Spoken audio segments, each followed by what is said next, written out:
Justin Timberlake has been stricken with Lyme disease, is throwing the spotlight on the debilitating ailment that affects millions. Doctors say they are seeing a surge in tick bites with more people than ever coming into the ER. Some are even calling this the summer of the tick. Jim Murray reports. It's being called the summer of the tick. This exterminator is proof. He says he's never been busier. This has been by far the craziest season that we have seen for the ticks. Giancarlo D'Andrea is treating a yard on Long Island that's swarming with ticks. If you're seeing a lot of animal populations in your backyard, you have a high amount of vegetation, these are some very, very good telltale signs that you do have ticks present in your yard. Experts say this unusually hot summer plus climate change are leading to an uptick in ticks. Doctors say the increase in ticks has led to more and more trips to hospital emergency rooms for bites, which are at their highest levels since 2017. Ticks are particularly nasty because they can transmit illnesses like Lyme disease. Justin Timberlake's revelation that he has Lyme disease is a big shock, but maybe not too surprising for fans who came away disappointed at his lackadaisical performances at his recently concluded concert tour, where he consistently asked the audience to sing his hits. I feel like Justin Timberlake's been a bit off. You gotta sing it your songs. Is the audience getting paid? In a heartfelt statement, the singer says, living with this can be relentlessly debilitating, both mentally and physically. I would be on stage and in a massive amount of nerve pain or just feeling crazy fatigue or sickness. Kelly Kress says she knows what Justin is going through. She contracted Lyme disease on vacation 14 years ago after being bitten by a tick. And to this day, she's still experiencing symptoms. When you hear about Justin Timberlake being on stage suffering through this, can you appreciate what he's going through? Oh, absolutely. I'm actually quite shocked he can even get out of bed. Lyme, especially in the initial stages, is so devastating. The thought of being able to even perform is just too much. Dr. Daniel Cameron treats Lyme disease patients in Westchester County, New York. His advice, check for ticks after an excursion in the woods, lawn, or grassy areas. And what should you do if you are bitten? You should remove the tick. Tweezers is the best. If anything happens after a tick bite, get to the doctor. Doctors say ticks don't just carry Lyme disease. A bite from the Lone Star tick can actually cause an allergic reaction to red meat. A big makeover is coming to the White House. The Trump administration says it plans to build a massive $200 million ballroom to be financed by President Trump personally with contributions from donors. And if the design seems familiar, it should, because it looks just like the ballroom at Mar-a-Lago. Big changes are coming to the White House, and not everyone is digging it. President Trump is building a massive ballroom attached to the East Wing. It will be beautiful. It'll be views of the Washington Monument. It won't interfere with the current building. It'll be near it, but not touching it. In renderings released by the White House, the ballroom has grand columns and lots of windows. Inside, it's a large open space big enough to seat 650 guests. And no Trump-inspired space would be complete without gold accents. In fact, it looks a lot like the ballroom at Mar-a-Lago. It'll be a great legacy project, and I think it'll be special. The Trump ballroom is getting a mixed reception. Hideous, says the Bulwark website. But others say it's long overdue, because right now, big events like state dinners are held inside an unsightly tent on the South Lawn. No one will do it better than President Trump. And what a great gift he's leaving for future presidents, a beautiful place to host. Meanwhile, the president gathered some of the nation's top sports stars at the White House. A handsome guy, by the way. It's usually not my thing, but he is a good-looking sucker. He gushed over NFL kicker Harrison Butker and wrestler Triple H. So very strong. He's a strong guy. They were there to promote the presidential fitness test that school kids took for decades, and now it's back. This was a wonderful tradition, and we're bringing it back. And Kamala Harris stopped by the Late Show with Stephen Colbert to plug her new book about the 2024 presidential election, 107 Days. They joked about how she's unemployed and his show was just canceled. You look rested. Yeah. I'm happy for you. Thank you. How you doing? Well, I'm fine. I'll get plenty of rest in June. Yeah. Kamala Harris's book comes out in September. As you probably heard, she announced this week that she will not return to elective office by running for governor of California.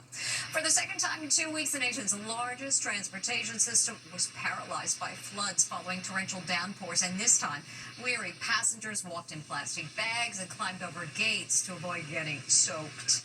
Deep water at this subway station left this passenger walking around in plastic bags and this guy clambering on the iron gates to stay dry. Look at these guys treading gingerly along the gate, anything to stay out of that yucky, dirty water.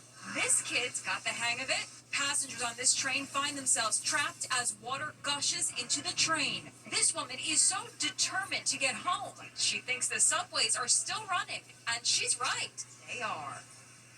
This month's issue of Vogue magazine is drawing a lot of attention, not for its cover of actress Anne Hathaway, but for this ad for Guess jeans. As you can see, the models are gorgeous. They're not real. And as Stephen Fabian reports, that has real flesh and blood models in an uproar. Guess ads are known for their va-va-voom sexiness, but these gorgeous models aren't real. They're AI generated, and that's caused a firestorm of controversy, especially since they appear in the Bible of fashion, Vogue magazine. It is extremely worrying that the biggest fashion magazine in the world is using AI models. No one wants to see this. This doesn't make me want to buy anything. Guess isn't alone. Retailer H&M is also using AI models. So has the popular store Mango. Truly, I am terrified. Model Caroline Karwoski says she sees the future and it's not looking good to her. What do you think about all this? I know the hard work and effort that I've put in to get to this place, and I know what other models do too. And to see that we could just be replaced so easily is a little scary. She says real models add something special that no computer can recreate. That model has a backstory, and she has a family, and she has a whole life, and she has something that I might resonate with, and that's what makes me want to buy a product. Guess Jeans has a long history of turning unknown models into superstars in their legendary ad campaigns. Remember Anna Nicole Smith and Claudia Schiffer? Guess has always had an eye for the next it girl, and we still love working with real models, says the co-founder of Guess. This is the first time an AI model has appeared in Vogue. The magazine says it has never used AI models in its flashy fashion layouts. It's Lindsay Lohan's big comeback, a sequel to her huge hit from more than 20 years ago, Freaky Friday. And at the London premiere of the movie, she wore a beautiful gown that brought back warm memories. Looking good, Lindsay. A gorgeous Lindsay Lohan took to the red carpet for the UK premiere of Freakier Friday, with a 39-year-old stunned in this breathtaking lilac dress. If Lindsay's gorgeous gown looks familiar, you may remember it from this famous scene from 2003's Freaky Friday. And notice the cute little guitar purse Lindsay's carrying? It's a dead ringer for the real guitar Lindsay rocks out on in the 2003 film. But this dainty handbag is made of crystals and costs $5,000. Freakier Friday opens next week. The NFL... This man is lucky to be alive today after he broke his leg, ankles, and rib and had to crawl 11 hours to get help. And he says he wouldn't have made it if not for his best friend who was with him, his dog named Buddy. It's Buddy the dog to the rescue. When I tried to lift my leg up, I couldn't see my foot beyond my leg because it was dangling and it was so badly broken. Oh. Jacob Schmidt suffered a broken leg, fractured ankles, and broken ribs when he was ejected down a cliff in Utah's Uintah Mountains after losing control of his truck. It was nightfall. Crippled by his injuries, the 34-year-old man panicked that he would not be found. Then came help from his most trusted companion, Buddy, who had been traveling in a crate inside his truck. Somehow, miraculously, he got out without a scratch. I mean, literally not a scratch. Jacob says for the next 11 hours, yes, 11 hours, his beloved German short-haired pointer helped him crawl down the cliff. Buddy led the way, his light on his dog collar providing the path. It's light on it, if you can see here. And it turns on a little tiny quarter-size LED. The light is similar to this one. He would sit down with his light, and I could see a point, that I could crawl to, and I would get all the way to him. And then he would just keep going, and he would sit down again. Buddy also helped with his excruciating pain. He kicked in, this kind of mode where he won't leave my side. I would half pass out, half fall asleep sometimes, and he would lay right next to me and sit almost on me and kind of nudge me. After 11 long hours, the pair finally made it to a restaurant. Waitress Yenny sighs. He was like, can you call 911? Can you call 911? And right away, like, my heart dropped, and I was like, hey, like, he obviously isn't paid. I see scratches on his face. Jacob was rushed to the hospital, and the fire department took care of Buddy. Do you credit him with saving your life? Oh, God, yeah. It's pretty obvious that he was just, guiding me out of there. Just incredible. Jacob says he had a cell phone and a satellite phone with him, but they were lost in the accident and he wasn't able to call for help. We'll be right back. It's the new book about Gwyneth Paltrow that goes a long way in explaining why the actress is such a lightning rod of attention, both positive and negative. Amber Cogliano spoke to the author. Gwyneth Paltrow famously had a hot and heavy romance with Brad Pitt, but she apparently thought the actor was beneath her. She had a different upbringing than Brad Pitt did, and she felt like she was more sophisticated and smarter than him. And when she was filming Emma, the 1996 movie, she actually had a crush on Hugh Grant. She thought someone like that might be better suited to her pedigree. That's one of the surprising revelations made in Gwyneth, the biography by Amy Odell. Gwyneth! Another tidbit. Gwyneth and JFK Jr.'s wife, Carolyn Bessette Kennedy, who were it girls of the late 1990s, never hit it off. Carolyn called her Little Miss Perfect. One of Gwyneth's earliest designer relationships was with Calvin Klein. Carolyn Bessette was in VIP relations at Calvin Klein, so when Gwyneth would go to the showroom to pick things out, they would encounter each other.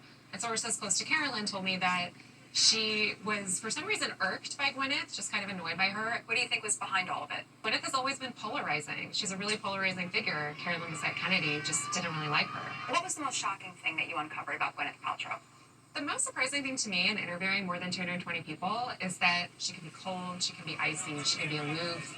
People compared her in that way to Anna Wintour, which I found very surprising. She can also be incredibly charismatic. One other tidbit in the book, Gwyneth says she regrets not finishing college. Up next, finally today, a day at the beach, a delicious sandwich. What can go wrong? Nothing like a tasty sandwich while relaxing at the beach. There goes the seagull. And there goes lunch. Not nice. And that's Inside Edition for today. We'll see you right back here next time.